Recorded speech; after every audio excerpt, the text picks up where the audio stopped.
talk a bit about how Black women are expected to act and present themselves in the entertainment industry. Oh Lord, I'm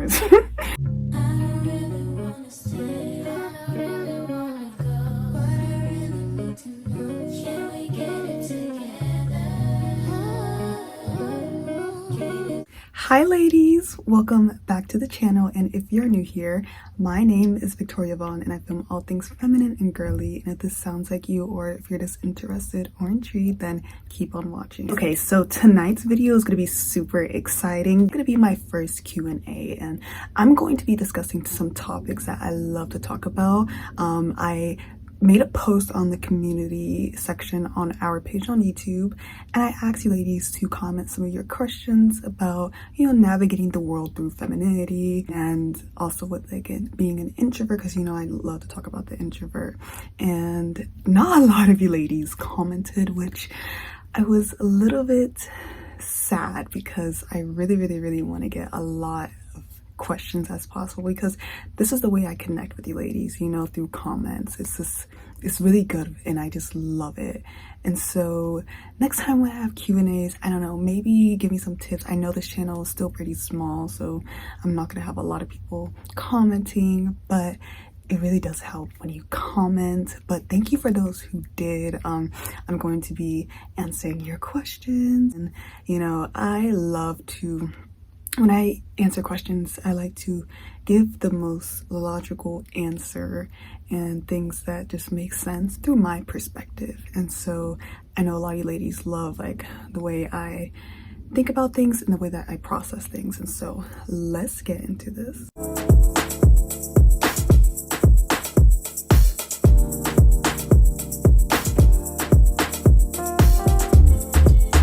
Ladies, so the first question is, how do you overcome social anxiety at 19? I don't know if this person is 19, but I was definitely 19 like 2 months ago, and now I'm 20.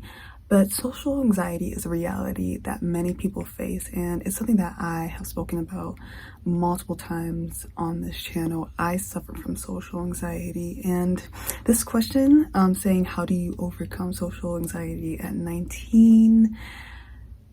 Because I'm still at this stage of going through social anxiety, I don't really have an answer to overcome it yet. And the reason why I say that is because I'm still in the process of it. I'm still in therapy and I'm still trying to overcome social anxiety as we speak. It's a reality that I've been facing ever since I was little, and some things that may seem more simpler and not anxiety provoking to another person may be very socially, makes me socially anxious. And it's something that I'm still trying to overcome. But let me say this, as a Black woman, it can be extremely hard to live with social anxiety. From what I observe, and with being with the Black community and just being with other types of communities, I think Black women are expected to be this type of person, even if it's not expected. There's this underlying just elephant in the room of, I thought you were supposed to be like this, I thought you were supposed to be like that. And it kind of hindered me from a lot of friendships and just overall just a lot of things socially, just because I was embarrassed to speak about it or to be truthful about it, because I felt like people will think I'm weird, because normally Black girls don't really portray that. And so because of this, I isolated myself a lot as a Black woman, kept it to myself because I didn't want to be exposed. That's a known fact. Ladies with social anxiety, what I've learned is that you don't owe anyone anything. In life, we all are struggling. Even if it's a different struggle, no struggle is higher or below. And one thing that kind of helped me to slowly start to overcome it is to kind of observe how people have flaws too. I think a major component of social anxiety is thinking that everyone else is doing something right and you're doing something wrong, or you're just intimidated by others because you're kind of putting them in a more higher pedestal. When I started to observe people, I'm like, okay. And once I had therapy sessions and understood I'm not the only one, and no one's really thinking hard about me like that. I don't have to put so much power in people. But this is something that I really had to install in my mind. I had to consistently keep on thinking like this. And so to overcome anxiety, it looks different for everyone, but I always say it's that mindset and just really settling in your heart and observing the world and seeing what kind of triggers you. Okay, ladies, so the next question is, do you know the difference between your intuition and your anxiety? And that's a good question. I would have to say that so me as a woman, I think women in general, we have the gift of intuition, to understand our intuition. And I think it's such a good thing to have, especially navigating this world that is not perfect, and it protects you from a lot. But from my perspective and what I go through, knowing the differences, it truly is my values. And so let's say if I'm out somewhere, right, and I'm socially anxious, but I know something's not right, I can kind of differentiate that and say, okay, I'm socially anxious, but I don't like the setting, like I know something's off, because this is not how people are supposed to be acting. So that's how I separate the two. That makes sense. I will say this because social anxiety, or anxiety in general, you can kind of mix this together. And sometimes what your intuition is telling you, it's probably just anxiety. But I say to kind of just separate the two. Understanding your intuition is more of your values, and your anxiety is just what you just are fearful of. And so what I mean by that is that your intuition lines up with your values. If someone is doing something that you know you don't value, that makes you uncomfortable, and it's a right thing to be uncomfortable with and is right to be intuitive with, then that's your intuition. If you are anxious, it's more like, okay, I know this is not a bad situation happening. It's just something that I'm personally being affected by at the moment. And it's momentarily, it's not going to last, that type of separation between the two. But I definitely say intuition is more of your values, and that's why with a lot of women, we trust it, because it's more of okay, what do we believe in, and what is this situation or this environment telling us? You ladies have some good questions. This is the type of stuff I'm always thinking about, and I'm so happy that I can discuss this with you ladies. So thank you again for those comment. This is the same person, and they're asking, how do you balance stepping out of your comfort zone as an anxious introvert versus not pushing yourself to do things that feel uncomfortable, unnatural to you? I struggle with this a bit.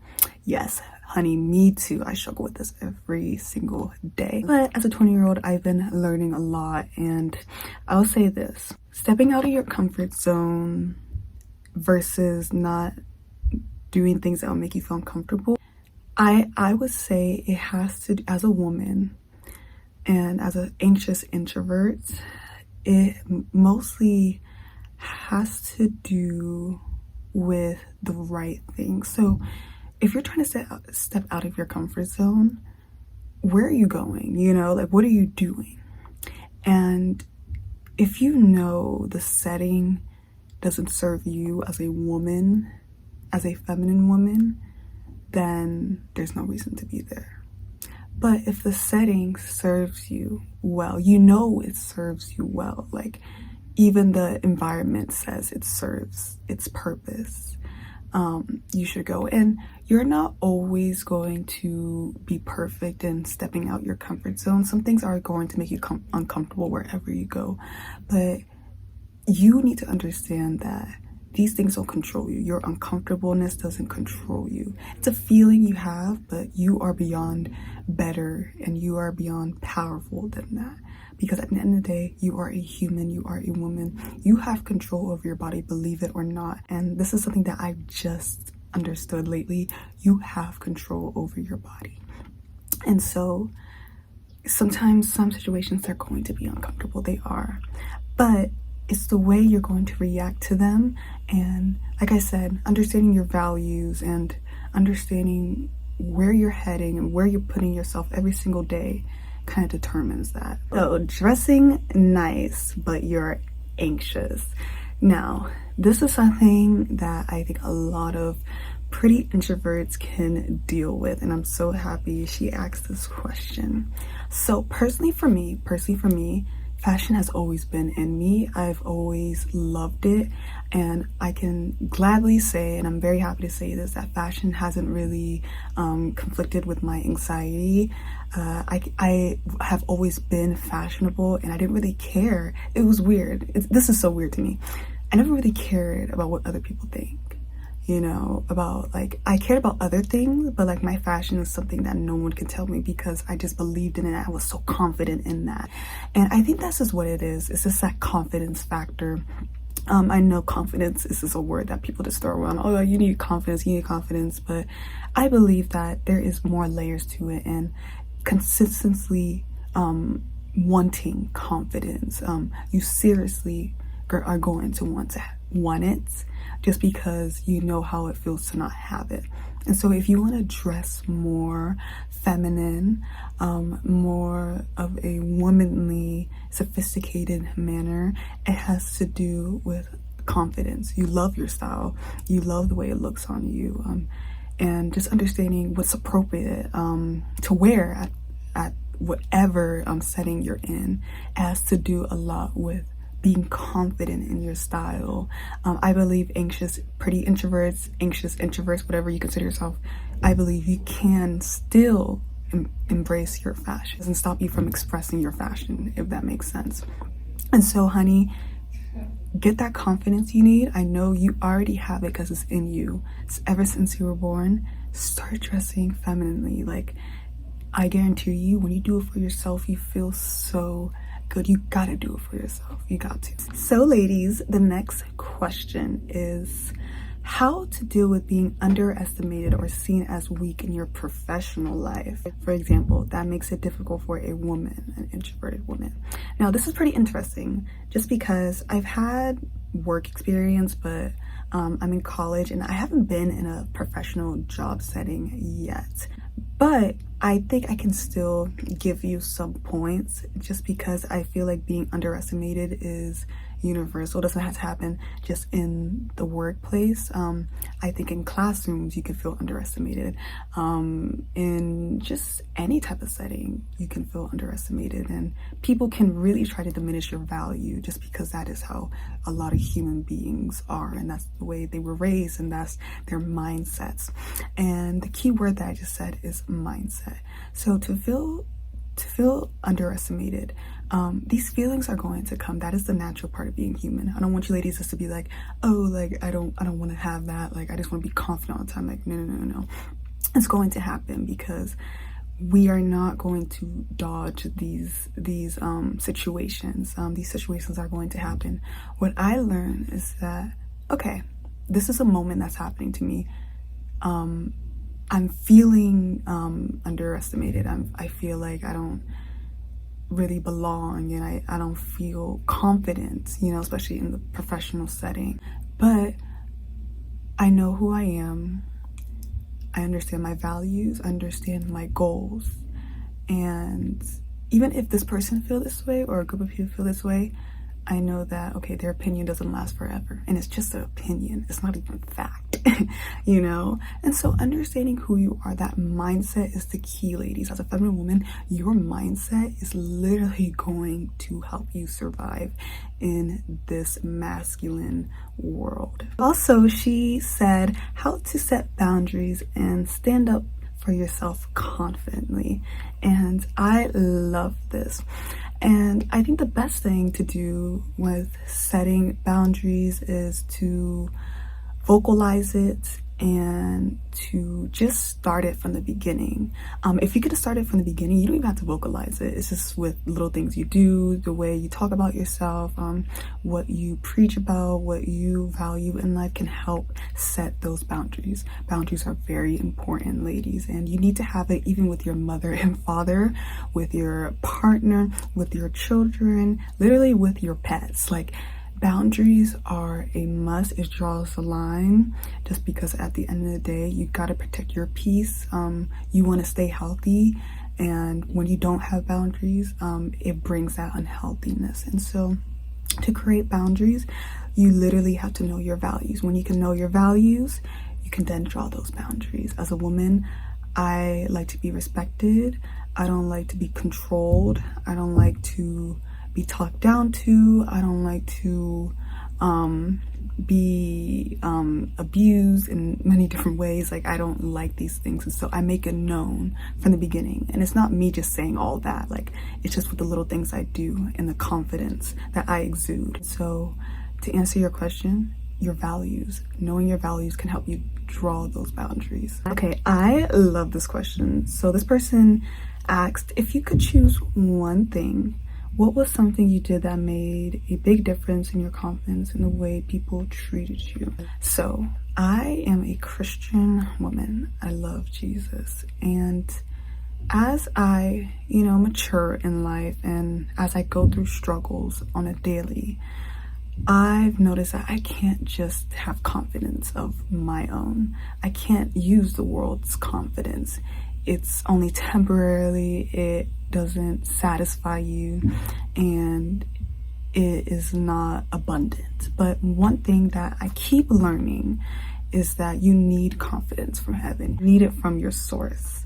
And so one thing that I've been doing is consistently seeking God for confidence, depending on Him instead of depending on myself and being independent from God.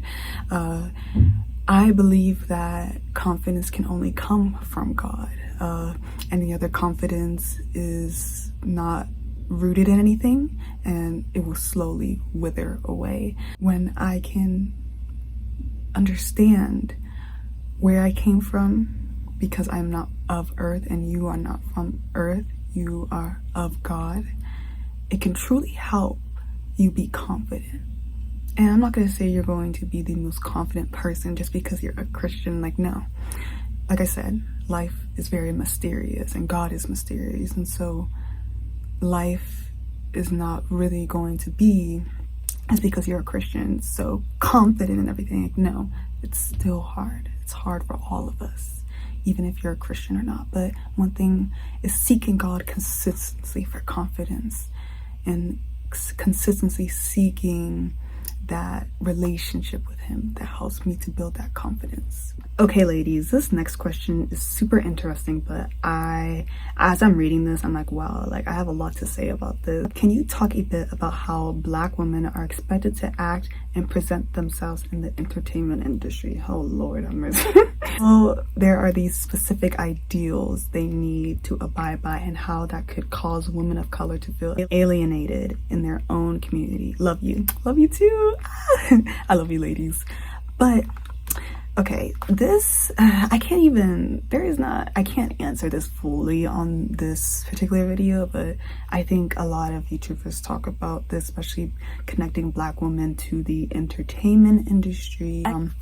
I can say this, as you know it, Black history and just the Black culture, it's very much, it's very much divided, I would say. And for the most part, with Black women in entertainment, it has to do with a lot with what type of entertainment they're doing, and if they're in that particular entertainment, what that entertainment industry and how they view Black women. This can be a lot of different things. I mean, if you're in a supermodel industry or if you're on reality TV, these networks have a perspective of how Black women are, and this can just be on how the majority or the specifics of how Black women are and what they observe. And the problem with this is that not all Black women are portrayed this way. They don't act the same as a lot of what is portrayed on the internet. But it's what makes these networks and these entertainment industries money. And so this is always going to be a conflicting matter. And for Black women, especially if they're in this space and they're supposed to be portrayed a certain way, it makes them feel like, okay, this is the identity that I have to start portraying, and I cannot just be myself. And that can hurt, and that can literally move you away from what your purpose is, because now you're just doing what other people want you to do. And at the end of the day, once you do it and then they're done with you, they're done with you. And so it's truly, truly isolating, and especially with the entertainment industry, it's a lot of baggage, and it's a lot of bad portrayal of Black women just in general, honey. Okay, so the next person asks how to learn how to say no to people. Okay, this is an easy question. And sorry if I'm being repetitive, because, you know, as a 20-year-old, like, this is what I know, and this is what truly has worked for me, and what I hear that works for others. But knowing your values, knowing your values, loving God, and consistently seeking that relationship with God, because we're not perfect. There's gonna be days where, you know, we just don't want to have that relationship with God. We're human. We're gonna have those struggles, but consistently pursuing that is going to help you to say no to people. And I know you're probably like, wait, what? Just to say no? Yes, because no is a very powerful word, and you know, our words have a lot of power, and especially when you're saying no, the reaction can be good or bad, and a lot of people are afraid to say no because they don't know what type of reaction they're gonna get. But if you truly understand who you are, if you know your values, if you are sick and tired of people doing things, then saying no is going to be very easy for you. But like I said, you gotta have this relationship with God. You gotta understand who you are to be able to say these things. And that's a lifelong journey, but it's something that you can easily learn if you want it. Okay, ladies, do you have any hobbies that help you tap into your femininity? And I love hobbies, okay? Like, I just love doing things that just make me feel like a woman. Especially me, like, I'm a girly girl. I love, look at the background, like, I know you see this pink. Like, I just love embracing femininity. It's the way I was raised, and it's just something that just always been with me since, you know, childhood. And so some hobbies that I think you ladies will probably love to do for yourself, or just something like, just suggestions, I guess. Journaling, okay? I know journaling is very specific, like, okay, like, it's very simple, like journaling. But let me tell you something, ladies. As a feminine woman, we have a lot in our mind, a lot of good things, a lot of good ideas, and a lot of things that we just want to do for our communities. And believe it or not, I have about 5 journals that, like, years of just me just spilling out what's in my mind. And ladies, me doing this is what's making me do YouTube, and just helping me to just build myself in this world. And journaling, like, if it's just talking about, okay, what do I want in a relationship, or you know, talking about my wedding, I don't know, I love to journal about, like, okay, ways to just make friends, or just talking to myself, or even I literally journal to God. Helps me to remember what I am thinking and what I am trying to say. Sometimes it helps me. Like, journaling, you could do so much with it. I feel like people think they have to copy others. Like, your journal is literally you. Like, this is your powerful thoughts coming onto a notebook, and you could do so much with it. You don't have to do the basic, like, storytelling. Like, no, like, you can literally personalize it. And journaling is something that I really recommend for you to do. So ladies, that is it for this video. I have to do more of these because you ladies were asking some good questions. And I love talking about being an introvert and femininity and just overall self-improvement as a feminine woman and as a woman in general, because let me tell you something, it's hard out here, and I love growing, and I want to help others because that is my purpose, and I know it. And so ladies, if you vibed with this video, if this video is very informative, please, to support the channel, like, comment, and subscribe. I would really, really appreciate it, and it can help continue this channel's growth. And I would just love it if you ladies can comment always. Like, if you can comment, I would love it. But yes, I will see you ladies in my next video. Stay beautiful, stay healthy, and stay safe. Most importantly, bye. When you know love is all I need.